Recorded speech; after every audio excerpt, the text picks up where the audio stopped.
You need to retrain yourself completely again. You need to reprogram yourself. It's all about it's like you're basically taking the hard drive for your computer and wiping it clean and putting it back in. You need to build that all back up again. That's basically what the brain's like.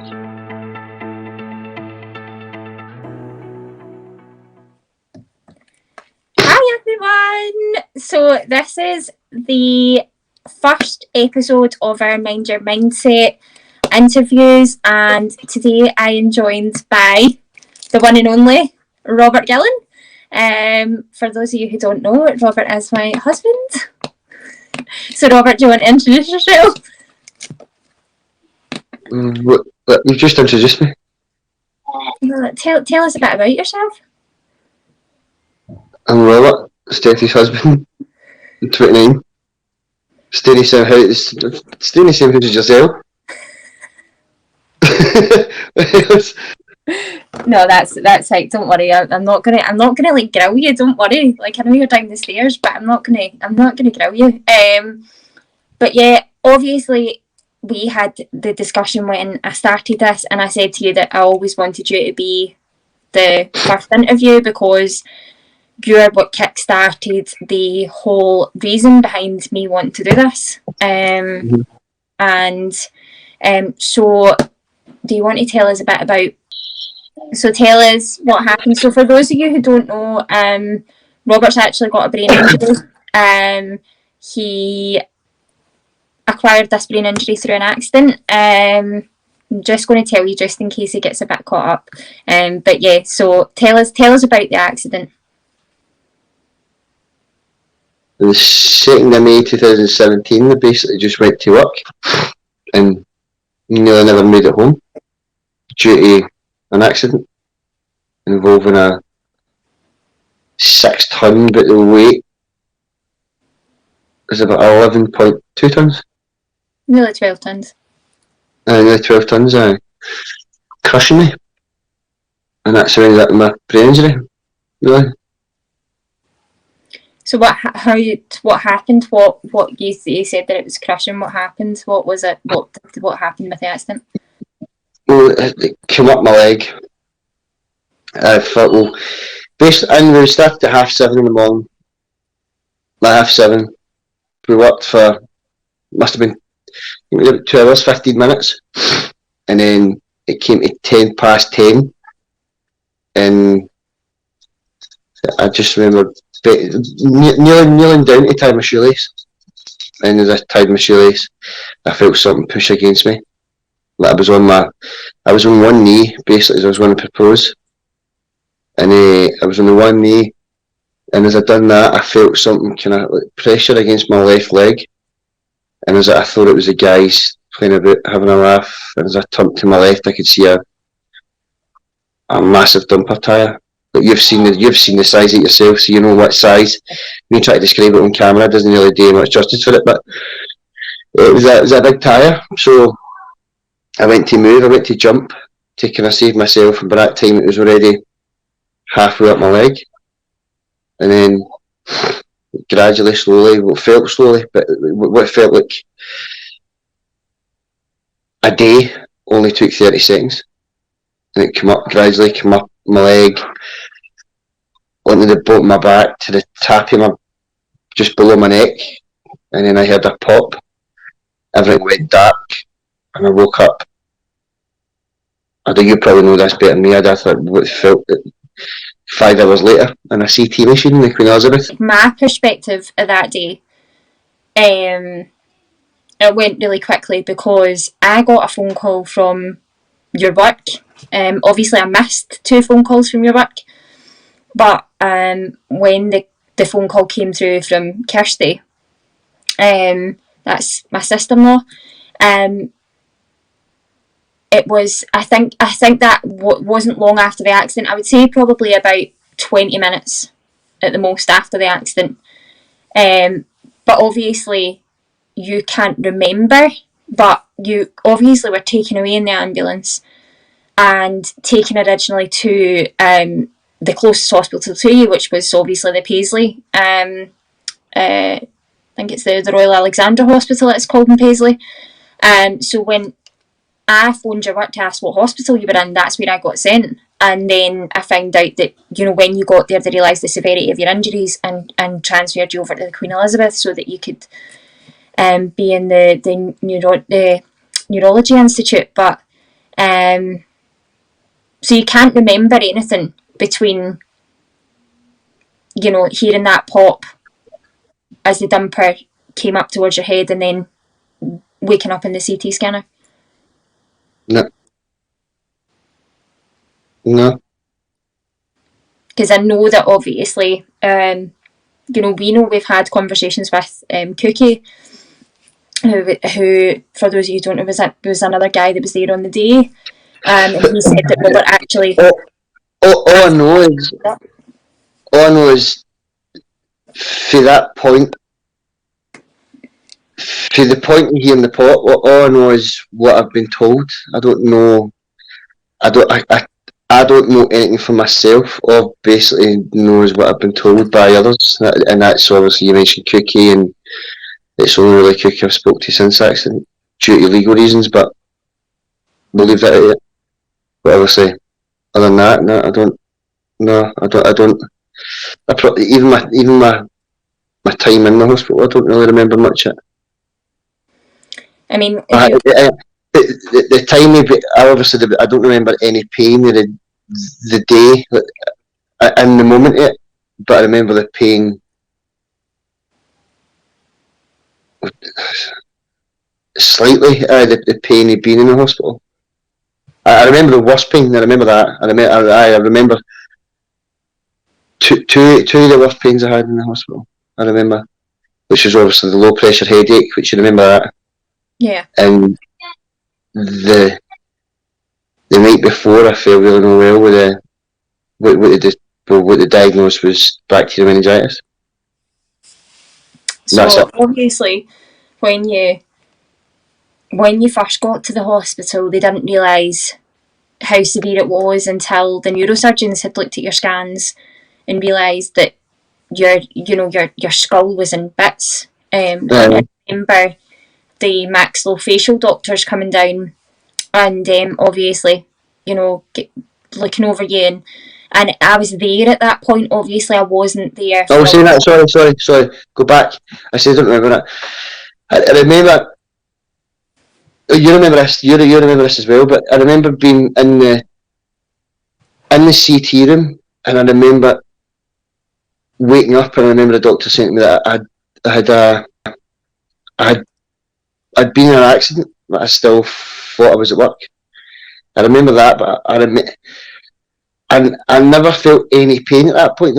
I will in my head anyway, but I felt pain in my leg, and all I was worried about was my leg being broke. But there was bigger things to worry about than that. And I remember that I don't know if it was a nurse or the doctor or I don't know who it was, but she says that there's more to worry about rather than a broken leg, and I was like, no, I don't think so. I think you'll find that my leg's broke. I remember when obviously. So I remember that much.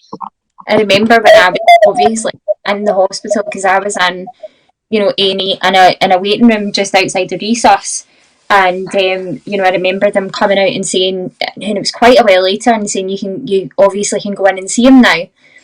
And when I wasn't prepared for the way that you, and I've said this to you so many times, I wasn't prepared to see you the way that you were. You just, you didn't look like yourself, but you had like so much equipment and stuff around you, and head guards, and but I always remember you waking up and you just looking at me and saying to me, my leg's broken. My leg is definitely broken, and but they said that it wasn't, and you had gone on about your leg so much that when Chris came in, this is Robert's brother, everybody, he came in and he said to the nurse, tell him that his leg's broken, just tell him his leg's broken. Because if you tell him his leg's broken, he'll not ask you about it anymore. But so Robert was taken in on the Tuesday.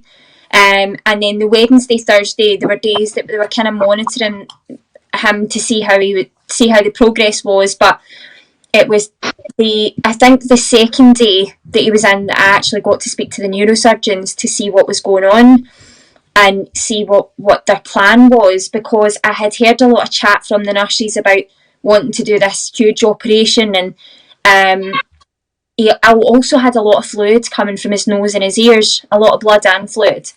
And I was really concerned about this fluid that was coming from his nose, because I knew that you're not supposed to have fluid coming from your nose. It was a horrible colour as well.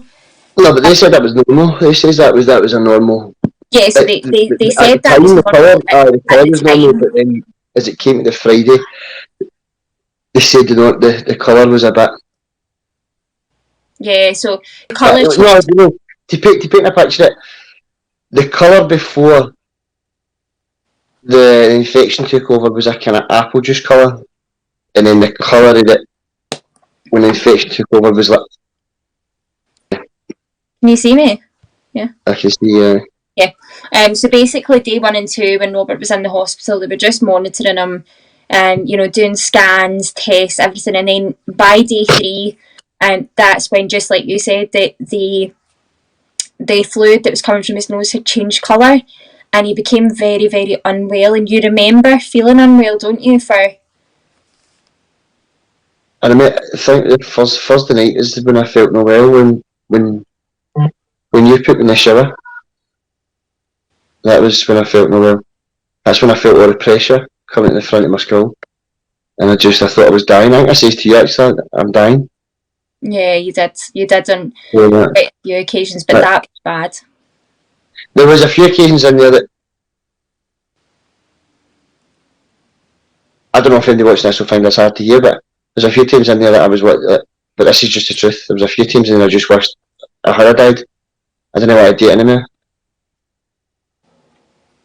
So that's how hard it was, how sore it was. The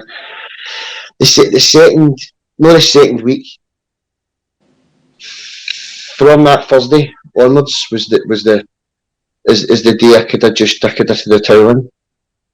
If euthanasia was a thing, I'd have pleaded for it, because it was the worst I've ever felt. I've never felt pain like that in my life. And then when everything was said and done, and they moved me into my own individual room, and I got a low pressure headache. That was another time I could have just put the white flag up and went, this is it, game over. I just couldn't bear it. I mean, for me, it's still hard to talk about, because I mean, for those first couple of days, it was like a blur. I remember it being a blur the first couple of days, but I remember when I spoke to the neurosurgeon, your neurosurgeon was amazing, and when I had got the chance to speak to her, that's when it really sunk into me how serious it was, when she said, Robert's head is in, bits, it's in his skull's in bits, and he's got fluids here, there and everywhere. He's, we want to stop a build up of fluid. And when they were talking about doing a craniotomy, which was obviously opening you up completely and doing a full restructure of your skull, like that, for me, that the panic set in at that point, because I thought, and I couldn't, I don't think I could process it. But then you were so calm about it, because you were like, I'm getting a craniotomy, they're just going to, and the way you were saying it, you were like, oh, they're just going to do a cut. I don't think I was like that. I told you that I was. Where? No, I was as far back as I was devastated, because I'd phoned my mum and phoned Chris. Because you went from being so doing well, like progressing, and then it was, you were worse than you ever were, because I remember you getting back onto that bed and you felt like, and I've told you this so many times, you felt like a boiling hot radiator to touch you. And I was getting ice packs, and I was sitting next to your bedside, and I was putting ice packs on the back of your neck and on your head. And I remember them going instantly roasting. Yeah, and I was constantly saying to the auxiliary nurses, can I have another ice pack? And that's when I said, no, enough's enough. And I went and said to the nurses, like, he needs to see a doctor, because this isn't normal. You were in and out of consciousness, and I remember that when I was leaving that night, you were obviously completely out of it, but when I was leaving that night, that's when I put my foot down and said, I'm not leaving here until a doctor sees him because there's something not right. And obviously she came and examined you with me there whilst I was there, so I could see that she was doing something. I mean, the nurses were great, but I don't think they realised the extent of how much he'd deteriorated over just the space of a couple of hours. But she came in and, you know, she couldn't get you to say your name, she couldn't get you to say anything, and she said, no, we'll go and get a doctor. And it was then that I got the phone call. It was 5:30 that morning to say you had been in surgery, and it was a bit touch and go for a while, but you were okay, and they would call me when you were out. But it was obviously surgery didn't, I mean, it wasn't great, but they obviously, what was the surgery for? What do you mean? Like, what did you have the surgery for? I don't know. Can you not remember? Well, obviously I think the surgery was to relieve pressure. It was, because I had the two lumbar punctures, a spinal drain first. It wasn't a spinal drain first. The spinal drain came so the lumbar punctures were after your surgery. Right. The surgery was to fit a drain at my skull. Yeah. So, to relieve the pressure, obviously the meningitis was that was the infection that was on the brain. However, there was you had a thing called hydrocephalus, and for anybody that doesn't know what that is, it's a build-up of the cerebral fluid on the brain. And I didn't even know that. yeah, so it's CSF fluid, they call it. But there was a build-up of it, and they literally had to obviously take a bit of the skull away to put the drain in through the brain to drain off this fluid.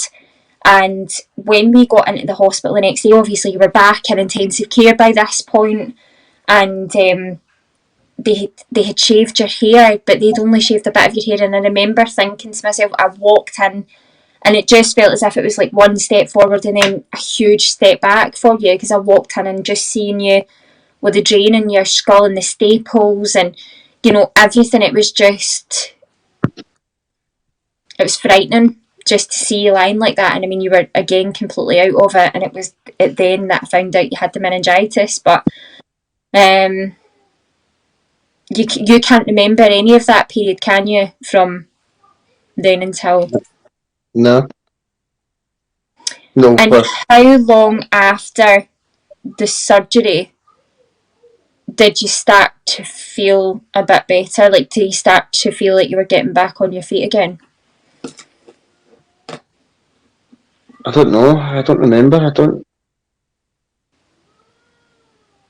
So obviously... I genuinely don't remember this. This is like... I don't know if this is for the sheer fact that we're 4 years on for it, but I genuinely don't think I know the answer to it. But I don't know. It's hard to describe. It's still hard to even think that the person we're sitting talking about in question is me. No. Like, so the questions that you're asking me are questions that have been asked by, you know yourself, by professionals that I don't have the answer for. But that's what I mean. It's like showing that this has happened to you. Such an extreme thing's happened, but the recollection that you have of it is like minimal, considering how much you went through. And the biggest recollection of remembering what happened is by people other than me. So you, my brothers, my sister, my mum, my dad, that stuff like that. Me, I don't know, it's kind of asking the wrong person. When somebody that's got a brain injury, if you're asking somebody with a brain injury what happened, you're asking the wrong person. And you don't know. That's what that's what I'm trying to show here, that, you know, I think it's very easy for, again, you know, this is what this is for someone who has a brain injury. I mean, if you're out in the street and you're walking the dog, or when you're at work and things, somebody who doesn't know you looks at you and thinks that you're perfectly fine, and that there's that nothing's ever happened. You don't have anything physically, apart from obviously the scars and things you've got, but they're hidden, they're not invisible. You can't see my scars. My scars are hidden underneath my hair. And I think that's and then my scars are hidden under clothing, my knees, my groin. The eye ointment, which I don't know why you've told me something like this, but they gave me eye ointment that acts in your eyeball that basically get rid of the scars on the side of my head and all that. So I'll put a picture up just to I don't know. I would ask to see. I don't know. Probably people looking at this. People watching this will be looking at this thinking, I don't think this guy's ever had a brain injury, and that's the problem, and that's the problem. And today, if you want to say, because mind, I recently done a thing last year that helped my solicitor, Bigby Brown, basically gather evidence against, no evidence, but drop a report against the DWP for basically overlooking brain injury sufferers as basically as a, what would you say? I don't know, as not disabled because when you go for your DLA, you're putting that, and you look like me. I'm going to touch on that in a second, right? So I just want to, because I'm going to ask you about that, but right. Just like for now, so obviously we've got up until the point where, you know, you've had your operation, and you obviously, between there and when you were released, there was a period of about 9 or 10 days. So that was so that was your recovery. You know, and just obviously Robert isn't aware of this, but from then until, I mean, there's certain recollections you'll have, but you had gone through 2 lumbar punctures. The drain. I don't remember it never being the lumbar. I don't remember the lumbar punctures, and I don't remember the spinal drain being installed. I don't remember that. So what had happened was, after your skull drain was inserted to drain the fluid, your brain collapsed round about it and it stopped. So obviously that built up the fluid again, and you were taken back down to theatre and given a lumbar puncture. They then brought you back up to high dependency, and it still wasn't working, so then gave you another lumbar puncture and decided at that point they had to do something with you.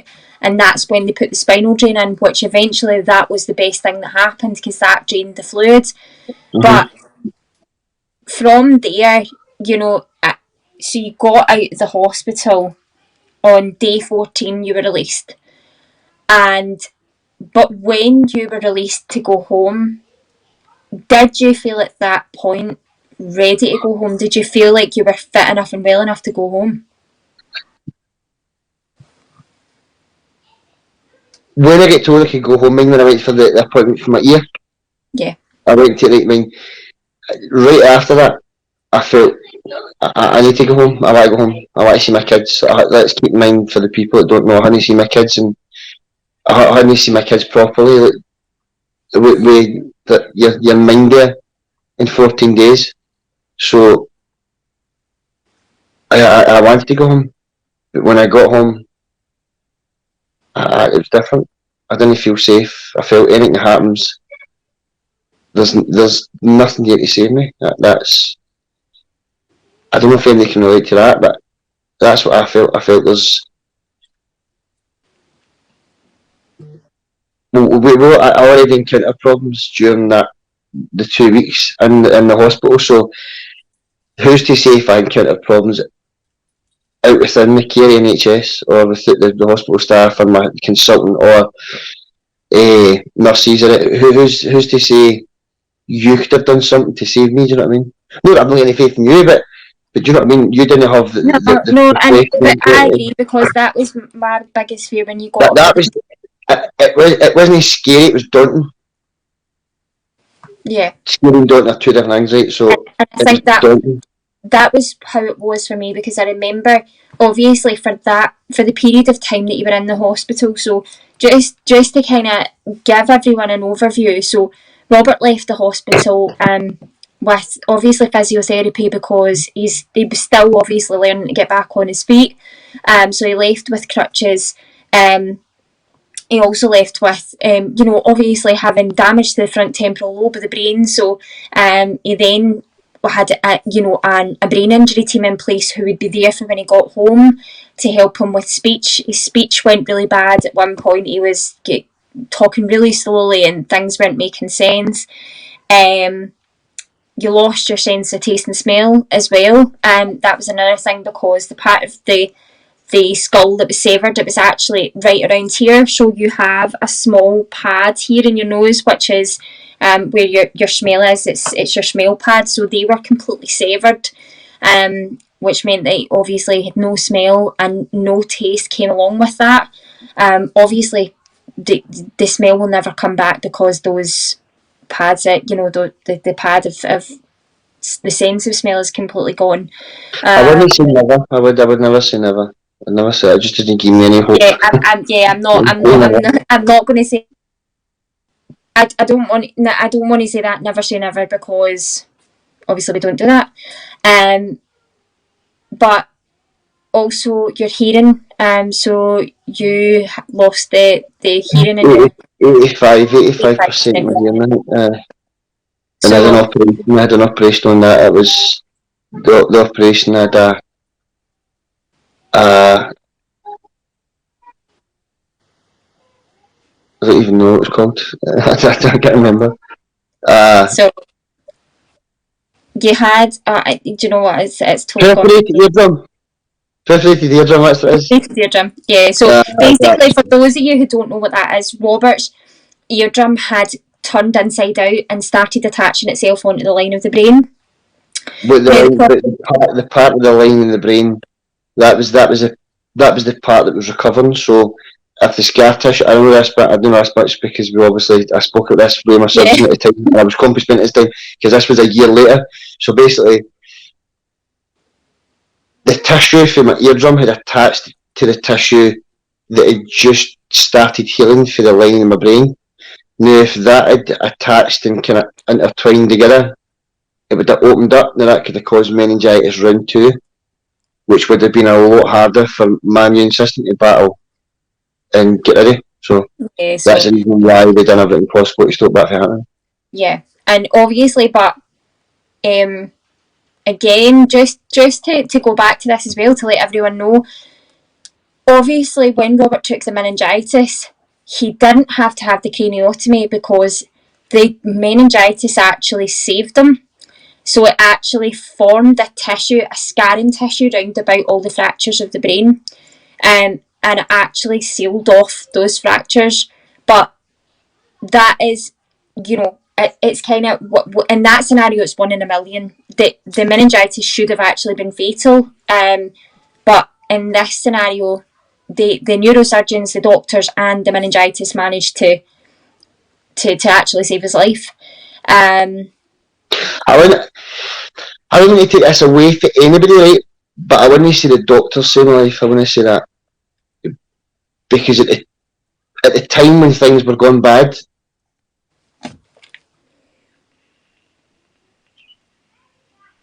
for what I understand, you were basically palmed off when you said that my husband's not well. He's not well. They never listened. I don't think we can take that away from the neurosurgeons. No, I'm not saying that. But at the time, like my neurosurgeon was my consultant, and neurosurgeons were fantastic. Obviously, Miss Littlechild is like if I could see her again, I'd kiss her right away. So, but like the nurses, I've already told you about. But the way I felt in the hospital, in some occasions, but we're not going to that. That's not the day of that, right? But still, Yeah, because for those of you who don't know as well, like, and I think this is quite a good insight for when someone has a brain injury. They come round, every couple of hours, and they'll ask questions. So they'll say, "Can you tell me your name, where you are, and who the president of the United States is, or who the prime minister is?" And if you answer these questions, they'll mark you down out of a number on the Glasgow coma scale. And basically that shows how compass mentis that you are in that day. So but you did really well, apart from obviously maybe the beginning and No, the only time I done well with that was the day of the accident when I was at the back of the ambulance, which I don't remember, but supposedly I was 14 out of 15 in the Glasgow coma scale. But I don't remember. I don't have a clue what the paramedics look like. I don't remember being considering your injuries. I mean, considering your injury, it was high considering, but no, very, very high, very high. But that, my top marks, I should have been sitting a bit. This is the top 6 or 7. I was sitting at 14, but with 14, some people should have some sort of recollection. Is that the right word? Recollection of what was going on at that time. Whereas I don't. I just want to touch on as well, like when you got out of the hospital, obviously, you had the brain injury team who were through the NHS, but you didn't feel that was, and I didn't feel that was enough support for you, and no, I can't fault what they done, like, and but there was obviously there was one individual in that to me didn't fully understand what I was going through or what I was suffering from. I agree with you, and I think that the job that the job that was put in place was for them was far too much. They'd never dealt with something a case like that before, because I was with my physio Karen, and I was in the gym when I just started doing my physio, and I remember when I started my gym program, and Karen says, this is coming from the NHS. I mean, we've met Karen at Head Injuries Information Day. Yeah. And Karen says to me, in the gym, when your case came across your table, every one of us around that table, there was 5 of us because I was involved with 5 people. 5 of them turned and looked at each other and went, surely this guy cannot still be alive.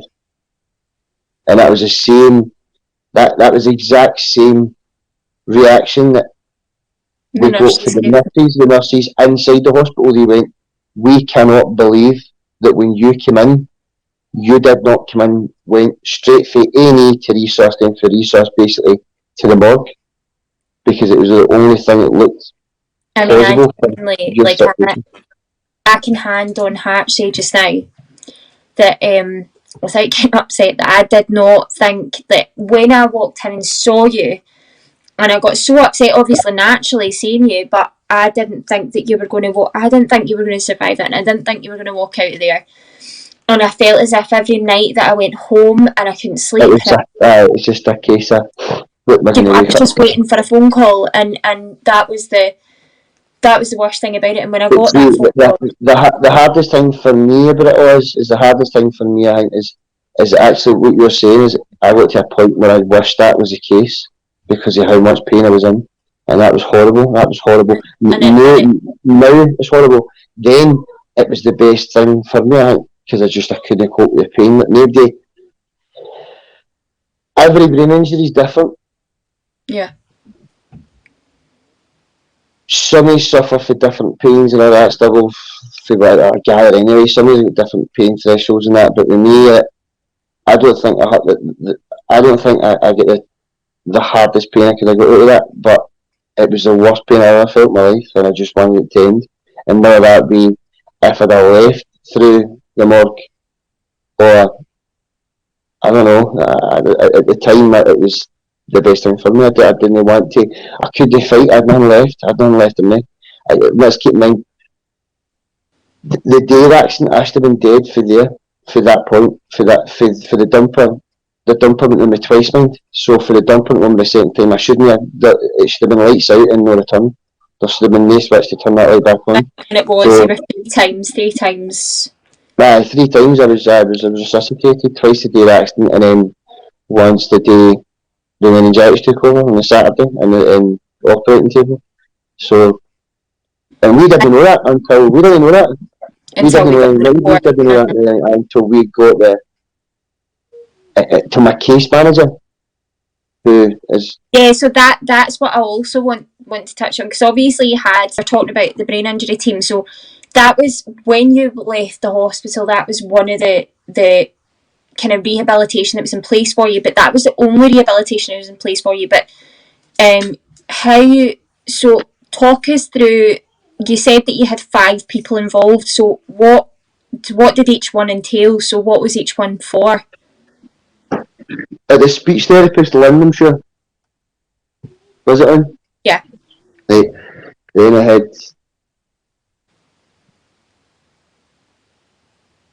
Karen, my physio.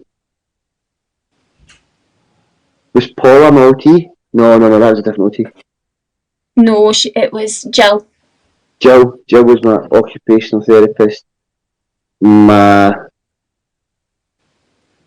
psychologist was Jane. And I don't know who else actually. Becky. Who? Becky, your coordinator. Who's Becky? I don't know Becky. Becky was the coordinator. She went to the gym with you a couple of times. The Karen. No, I don't remember Becky. So Becky kind of coordinated that. She was like Susan's role, but then I want to get onto this. How often did I meet him, or how often did I meet Becky? How it was? Becky, I think Becky was only a few times, because Becky was kind of overseeing everything that was going on. So she was coordinating all your rehab basically. So she was just the man in charge of everything. But you did meet her a couple of times. I can't even think of Becky, for the honest. I can't genuinely think of Becky. That was the early stages of the rehab. So that was only in place for 6 months or so, 6 months, 7 months or something. Obviously, you had the brain injury. The brain injury team was through the NHS, and then we decided that just wasn't working for you, and that we had to go down the route of private care. So, what did you feel? We didn't really, did we? It was the solicitors that had recommended private, because obviously we had I don't want to say complained, but we had said, we've already mentioned this in the video earlier, that there was a certain individual that didn't understand, because they had never been with somebody who never been involved in a case as big as mine. Like, I don't know how to explain it. She wasn't new to it, or he or she wasn't new to it, but they just, they're all women with names, you know what I mean? So, but I think that you transitioning from the NHS onto the private care, like, you just found it so, and obviously not everyone, and this is what I really want to highlight, not everybody has, that, the privilege of being able to have private care, and especially the kind of private care that you had in place. So talk us through your private care. So you had my case manager. So you had your case manager, and for anybody who doesn't know that, she oversaw all the care. She oversaw it. She overseen everything. If there's a problem, if I couldn't make a cup of tea, basically, she would be there. And she was like your second mum. She's not a mum. I miss her. I do miss her. I know I do. I actually quite upset about it. I do, because I do miss her. I miss them all. Like, people don't realise it. For you, for your brain injury, it's like, people look at it this is my fourth birthday. Year. Yeah. Fourth birthday. This is your fourth birthday. So brain injury terms of is your birthday, right? So I've got 2 birthdays. So this is my 4th birthday in the brain injury terms. So, like, when you have a brain injury and people come into your life that are new, and you think of them there as long term or short term, but yeah, they're only short term. Especially like, and I think a big thing is that they were in your life for, you know, it was a few years they were in your life. It wasn't just, you know, There was 2 main people in my life at that time. Obviously, like, there was about so yeah, you had So just going back to that, so you had Susan, your case manager, and Susan, then my case manager. Then I had my support worker who had basically took me places and done things that I'd like to do. Worker who had basically took me places and done things that I'd like to do to kind of build up, I want to say, your confidence as much as saying the way your brain thought again, try to train your brain into doing the things that you used to do or have. I'd say to make you brave again to do the things you wanted to do or you used to do. Like, to give you confidence, bravery and confidence again, that's what I would say, right? So courage. Do you think that it was the having to start over, like you just had to start again from scratch? You did. Anybody that says you don't is lying. You do need to start again. You need to start. You need to start with a clean sheet. That anybody that says you don't is lying in my view. You need to start. And Barry really helped you with that. So Barry was Robert's support worker, and he really helped Barry you. Was just my support worker, man. He's my brother, and I miss him. I've not seen him. I've seen him once last year when I was at the snooker, when the second lockdown the first lockdown had been lifted, and I seen him, and what an experience. And I honestly, you know, and I've said this, I owe so much to Barry because I've written to Barry that obviously people don't know. I'm only going to really talk about the brain injury stuff, right? Well, so there was stuff happened to me because of the brain injury that basically could have had a longer lasting negative effect on not just me but my family as well. You know, and I think that that's important, and it's important to know that although you had the brain injury and the physical effects that it had on you.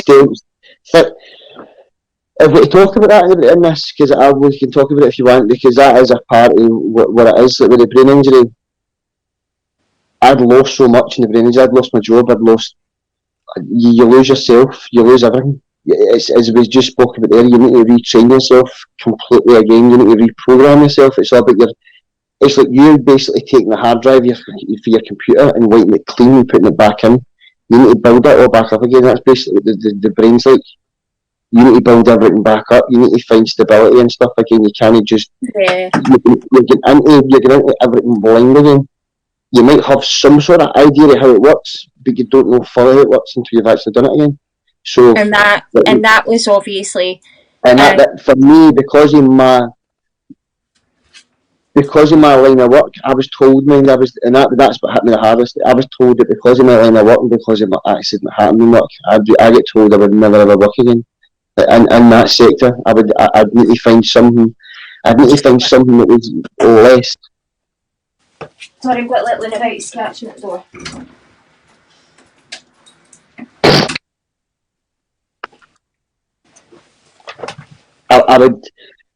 I would need to find some sort of employment that was less demanding, basically. So, look, that for me was hard to basically take on board that everybody is writing you off without you knowing they're writing you off. So that's the hardest bit about having to reprogram it again, having to rebuild everything again. That's what it just becomes, a rebuild. That's all it becomes, is a rebuild, and some people cope with that different from what others do. Me, I didn't cope with it so well, as you know. Do you know what I mean? Obviously. And I think that again, this is a big thing, and I've always said this. Your physical side of your brain injury was obviously huge, and that was, you having to go through the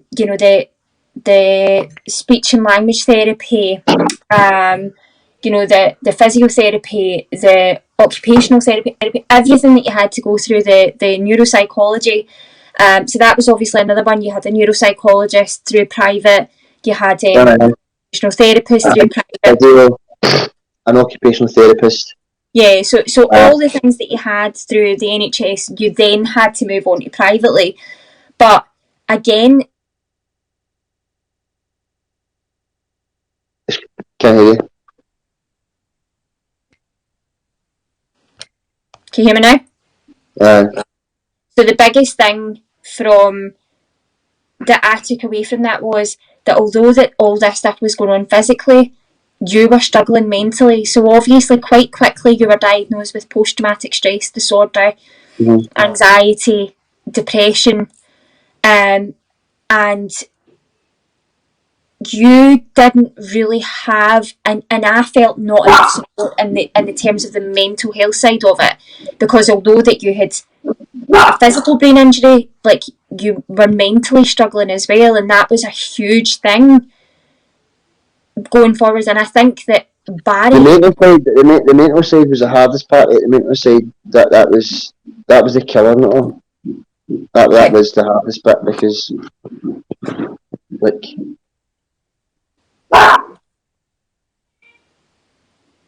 like just like you said, so that was the hardest part for you. But you've got until now, and like, what's different now to what was back then? Like, so what's changed from 4 years ago until now? What's changed? What do you mean, what's changed? So from 4 years ago, so just after the accident, what for you in life has changed? Like, from where you maybe thought you couldn't back then to where you are now? Everything. I mean, I was told obviously you were told you couldn't go back to work again. I'm back at work. I'm back at work in the same sector. I'm not doing the same job. I'm a machine operator, but I'm still doing the same. I'm basically, I'm in the job that nearly killed me. Still, I'm in the job that should have killed me. Still, but that's what I love doing. So, but I get told I get told I'd never be able to do that unless it was on a part-time basis or never at all. And I've done it. I'm doing it. I get told that I probably wouldn't be able to. Not any malice. I get told I'd probably never be able to cope with doing the test for my digger, and I passed that. I only get 2 marks against me in the practical test, and I got 115 marks out of a possible 115 for the theory. So I smashed that, and I get told and then I done my health and safety before that. I had to do, and I got 50. Was it 50 to 50 or 55 to 55? And you did, like, honestly, like, for anybody, for me, that was such a big thing, because you smashed it, and I mean, you've continued to overcome the odds of what. Okay, so back then, like, what I was told, likelihood is he's never going to walk again. He's never going to do this. He's never going to do that. He's going to, he's not going to be able to. It's not going to be the same person. He's not going to work again, and constantly having these. You're never going to be able to, people telling you what you're never going to be able to do again.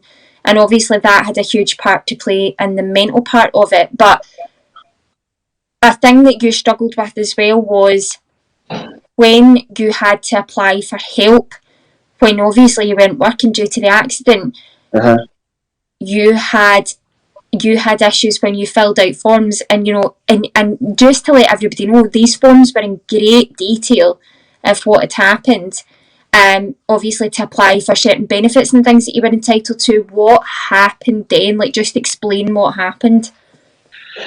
They basically overlooked the brain injury as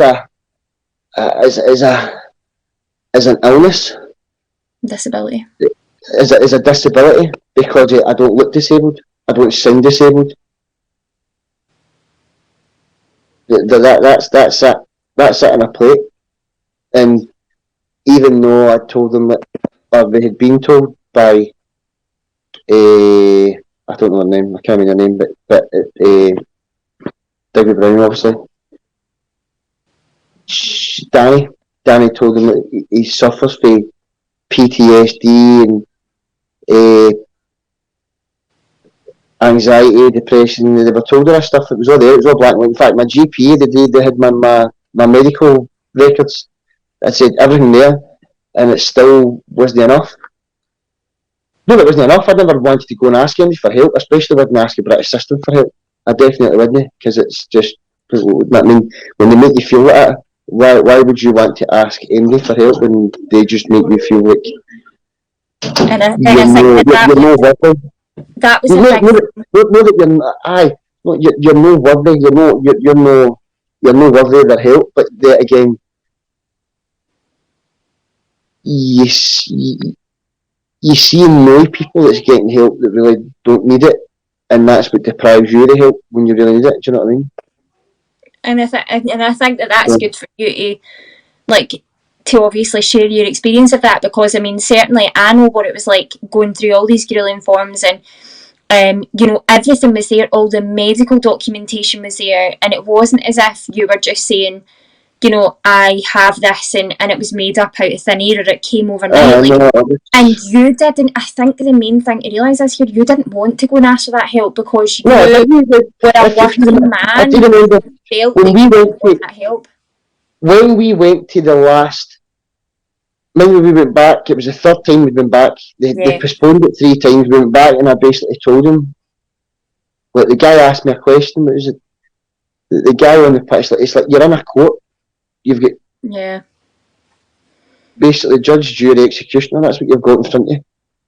That's no any way to treat anybody that's there. That to me, it's that you don't treat any of that unless you're going to jail. That's as far as that's the only way. Right? Unless you've committed a crime, it's the only way to treat somebody. So anyway, we went in. I think I was just I was that depressed with it all. That just that much pressure was on me that I just went. You know what? I don't want it. I don't want anything. So when they asked me a question, that if we were to send you, if we were to, what would you say if you sent me away and asked you to come back? Nothing, because you've done it 3 times before, so it wouldn't matter. And when I actually got them laughing.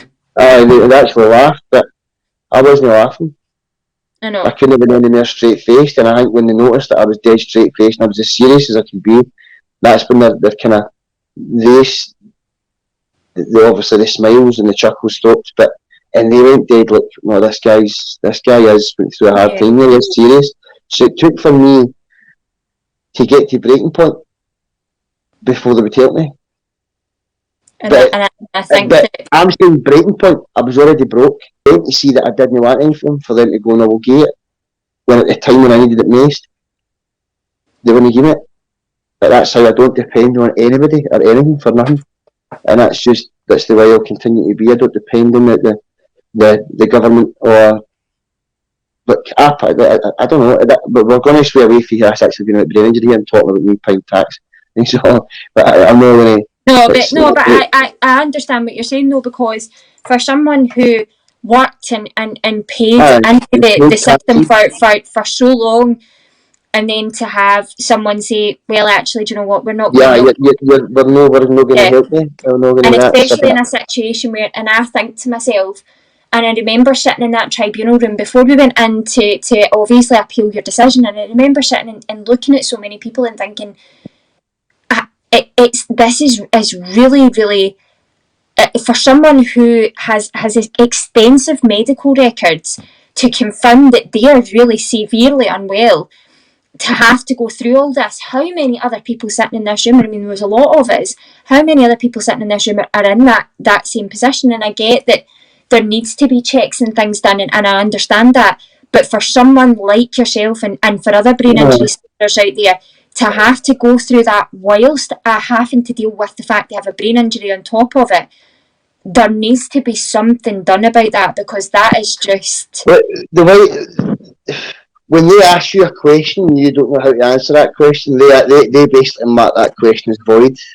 The claimant could not answer that question, so we cannot they don't think that his brain injuries basically playing on that, and that. See, the thing is that because of what they done, that makes you a bit reluctant to believe that you've got a brain injury, and it actually makes you feel as if when you're telling somebody, it makes you feel that you're playing on a brain injury, that you're actually saying about it.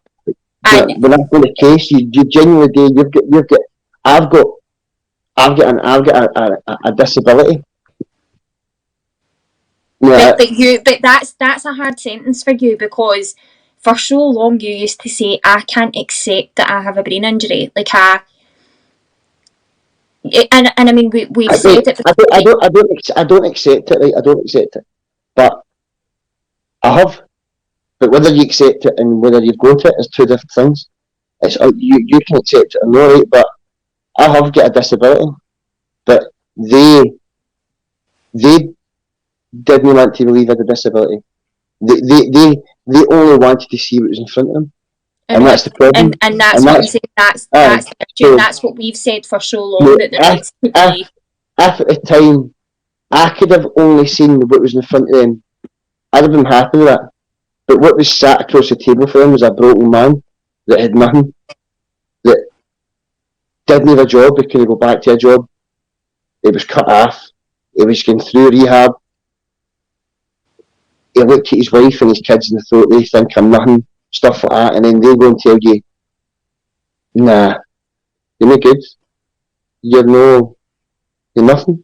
That's the way it felt to me across the table, but which is horrible. But that's hopefully what I've done the last year. That'll correct that.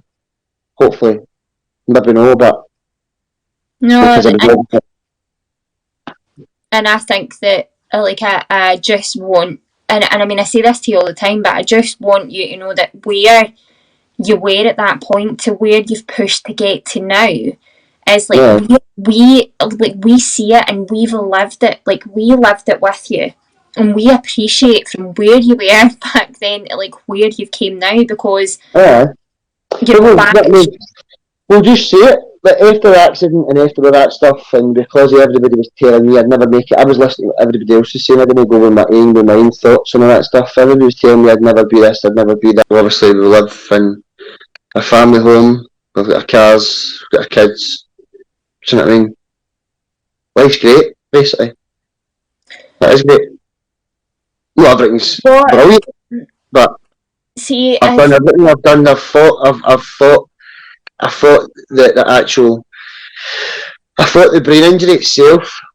I fought the mental health that came with it. Then I fought basically against the DWP. So I've done it all. I've done it. And I dare say there's other people that have suffered with brain injuries that are going to agree and say that they've done the same fight. Because I can't imagine they're wrong. I cannot imagine there will be. There will be. Because that day sat in Clydeside in Glasgow when they basically made me feel that I was putting a show on when I wasn't. Because I didn't go in there with any ulterior motive to act different or be different for what actually was. Now when you go down the lawsuit, a filing for obviously compensation, you're told to put it on them. I never done that. I never ever done that. I never done nothing like that. I didn't say, I'm this bad, I'm that bad. I was as bad as what was in front of them. That's how I was. But mental health wise, I was worse. I was broke. I was gone. Because I was made to, I was, they say, what's this called the new we're in? Sorry, it's not like crap, right? But what's this? We're in lockdown. But they isolate you. They isolated me that day. That's what they done. I can imagine they've done that to a lot more people, not just in Scotland, but in Britain. They've isolated a lot more people, and they've made as obviously, but right now the major factor in Britain is obviously we're saying the COVID, right? But it's the suicides, the mental health, all that stuff. Like, do you know what I mean? That stuff to this day. That's something that, you know what I mean? Isolating in any way, you isolating yourself or people basically isolating you is killing people as well. Do you know what I mean? Yeah. And that what they done to me that day. No, that one day. They 3 days made me feel worthless. Made me feel as if I just wanted to kill myself. And that's the God's honest truth, because I thought, why am I begging? Why am I pleading for anything? What's the point of me begging for something I'm never going to get? When I didn't even want it in the first place. I didn't want it. As I've already said, I don't want to help for anybody. I'll help myself before I expect anybody else to help me. But so, now, like, looking back on it, like, and where you were and where you've come to, like, how do you feel now? Like, how do you, in the present day, like, how do you feel now about looking back on the last 4 years? Like, how are things now, and how are you feeling now? I feel great. I'm not happy with the way things have been the past 4 years, but that is down to me. But I'm happy how it's turned out. Definitely. And do you think now that if you could go back and, you know, kind of give yourself any piece of advice back at the beginning when things were really bad, like, what do you think you would say? Nothing. Because I've learned through it all. I would have never learned if you hadn't gone through what you've gone through. You would never learn unless you go through the tougher things in life. Well, babe, it's been an absolute pleasure to have you on. So thank you so much for doing this. And obviously, the reason I did this was because this whole journey kick-started all of this for me. So, and it's the fight to make sure that, you know, everyone's heard and everyone has gone through different things, but the similarities in it are astounding. But thank you again, and just keep being you. No, just thanks for doing it to me. But anybody else that you've, I know you're going to have more people on, but anybody else that you've got on and they see this and they relate to what I'm saying, that I've got brain injuries, even with the brain injuries. I mean, if they want to speak to me about that and how I dealt with that and how I deal with things now, if I can't imagine that anybody would want my advice, right? But do you know what I mean? If anybody does, then do you know what I mean? No, but that's amazing. For anyone who's watching this or has been through any of these struggles, then please feel free to reach out to Robert, and he will. And I just want to say a big, you know, shout out to Headway as well, because Headway, Headway were amazing through, you know, definitely. I mean, Headway done a major part in it. But like Digby Brown, they're the organisers. The Headway, not the Head Injury Information Day. They're the major part in that. They're basically they set that up, and then you've got Tanya Brown, the Richmond Fellowship. Like Tanya Brown, who's Susan works for, my case manager, and you've got the Richmond Fellowship, who Barry worked for, and just if anybody needs anything like that, you can phone them. But if you're in back, you can get somebody if you're feeling down. But it is very important to know that a lot of these services are not government funded, and they are not the NHS. However, Headway is a charitable organisation, so for anyone who has suffered brain injury, you probably know of Headway already, but anybody, and especially I think Headway aren't just there for brain injury sufferers, but also for the families as well. So a huge shout to Headway. But obviously I will put on the end of this video, I'll just put up a quick slide with numbers for support if anybody needs anything. If anybody has been adversely affected by any of the subjects we've covered, I will put up just a slide at the end with some numbers and useful information on it if you need it. But again, thanks for joining me, babe, and now I'm gonna go make the dinner. I know it's been I'll be downstairs in 2 minutes. Right, love you. Love you.